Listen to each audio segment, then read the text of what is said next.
The digital revolution is at the heart of daily events, testing and tracing people for coronavirus, for instance, tracking down hate speech in social media. But who's going to set the rules of the digital economy? Is it healthy that the digital marketplace is dominated by just a handful of companies? John Higgins is the chair of a new think tank, the Global Digital Foundation, designed to address some of these big questions. So, John, why have you set up this think tank, the Global Digital Foundation? I'd always admired the think tanks in the US that my counterparts in America had access to. And I felt we needed one that tackled global digital issues, but had its roots in European values. You talk about the Americans having think tanks like this. So what's the purpose of your foundation? What are you really zeroing in on? Well, all my working life, I've been focused on the use of what was computing and then IT and then digital technologies to improve the way we do things, use fewer resources, take less time to do things, and free people up from drudgery jobs. Whether that's been installing applications into small manufacturing companies in the Midlands, or chairing the Policy Commission for the European Union, looking at the digital transformation of Europe's industrial base. I've always been excited about those things. And we've come to believe, I certainly believe, because I've seen it time and time again, that digital is a force for good.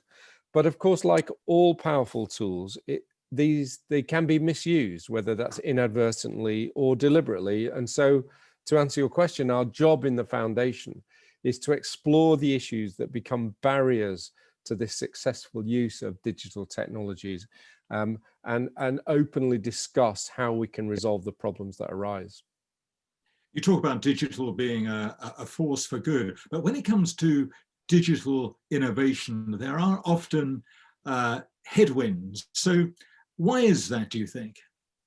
Well, digital technologies, like most technologies, leads to disruption, to change, and change brings winners and losers. We only have to look back in history to the weavers' revolt in the middle of the 19th century, where weavers smashed up the machinery and people were killed. So we have to manage this transition carefully.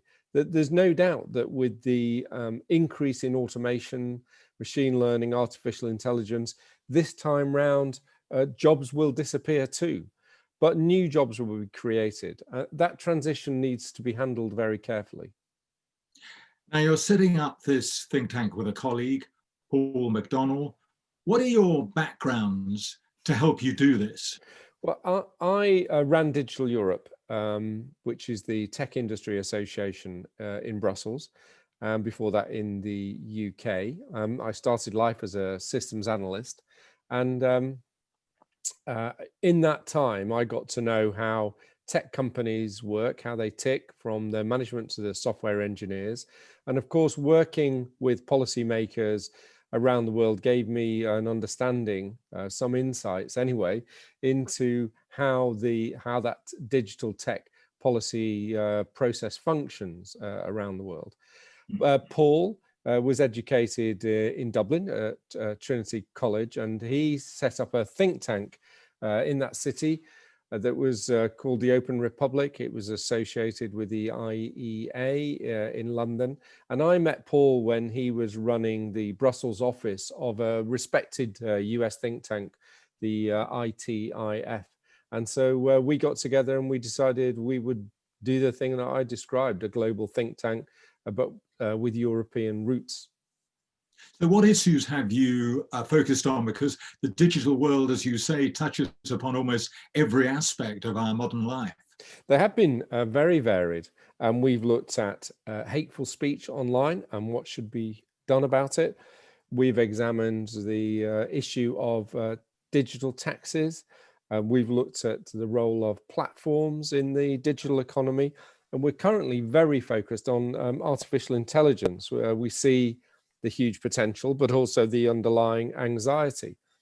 Over the last few years, the EU has massively increased awareness and thinking on this topic. And we've also seen companies beginning to develop the governance structures that they need to manage this technology. But it's early days. As one company exec was saying to me the other day, we do understand the 7 principles that the European Commission is promoting, but we don't yet know what to tell our engineers when they come into work on a Monday morning.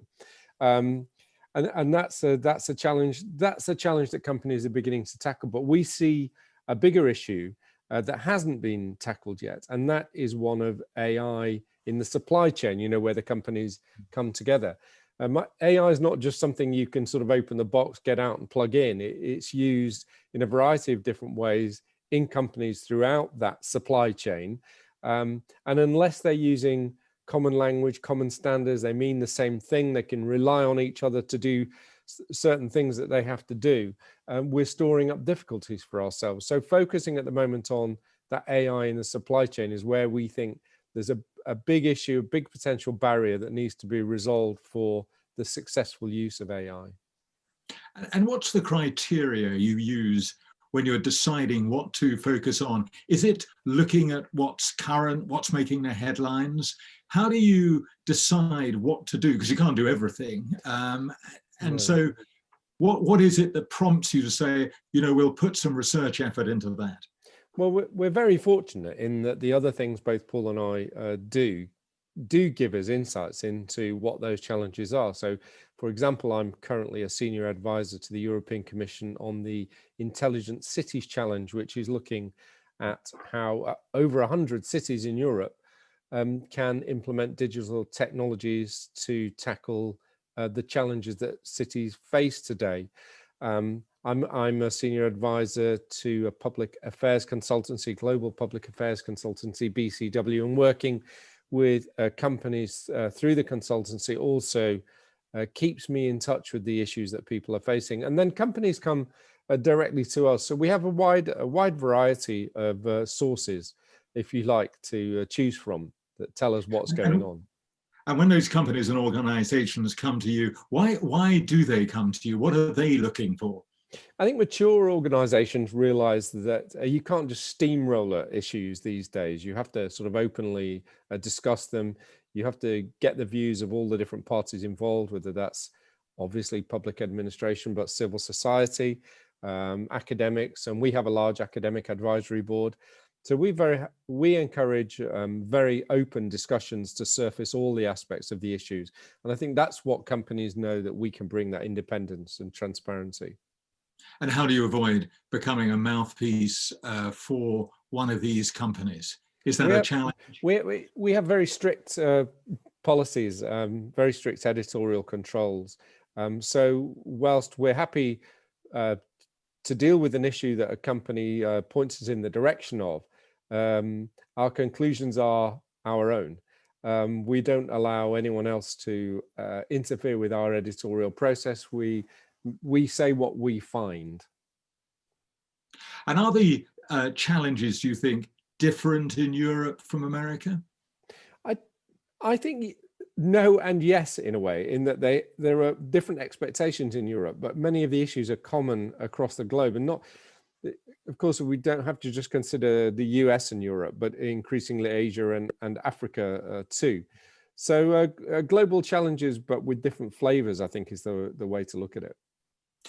You're also the president-elect of the BCS, the UK's Chartered Institute for IT.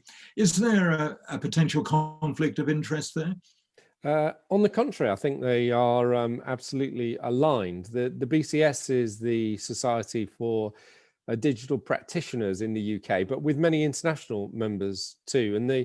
And the purpose, the mission of the society is to make IT good for society. And if you think about the 3 things it's focused on at the moment, you can see how well aligned they are. So the first is increasing professionalism among that practitioner base.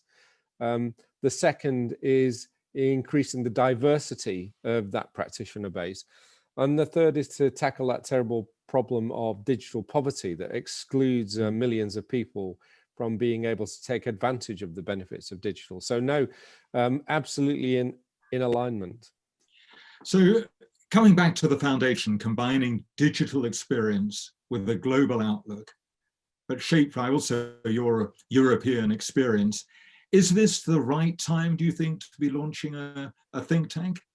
Well, we do. I mean, we think we're absolutely the right time, the right place. Digital technologies, I mean, the COVID crisis alone has taught us this, that digital technologies have never been more relevant for the way that we live our lives, the way we go to work, and the way we learn. So we do think very much that we are in exactly the right place at the right time.